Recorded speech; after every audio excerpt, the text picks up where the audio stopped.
Bonjour. Comme chacun sait, un avion vole. Il vole grâce à la poussée des moteurs et à la portance de l'air sur ses ailes. Les moteurs ont eux pour fonction principale de propulser l'avion. On parle d'énergie propulsive.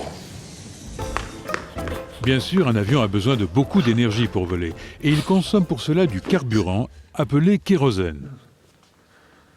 Aujourd'hui, 4 formes d'énergie sont utilisées pour garantir le bon déroulement du vol. L'énergie mécanique, dite propulsive, est générée par les moteurs. Et les énergies hydrauliques, pneumatiques et électriques sont appelées énergies non propulsives.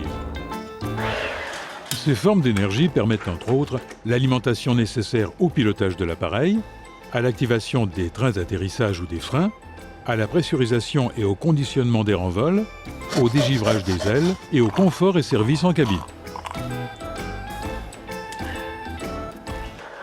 Mais saviez-vous qu'une partie de l'énergie mécanique est transformée en d'autres formes d'énergie?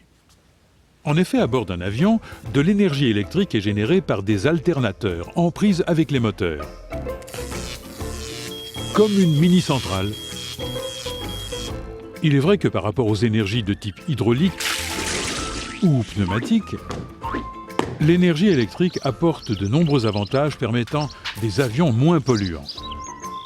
L'avion plus électrique consomme en effet moins de carburant. C'est donc un enjeu économique et environnemental.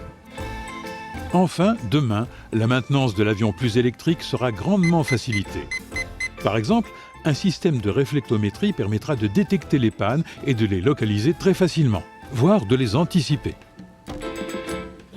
Si l'électricité est déjà présente dans beaucoup de systèmes, il est possible d'aller encore plus loin et de l'utiliser comme énergie propulsive.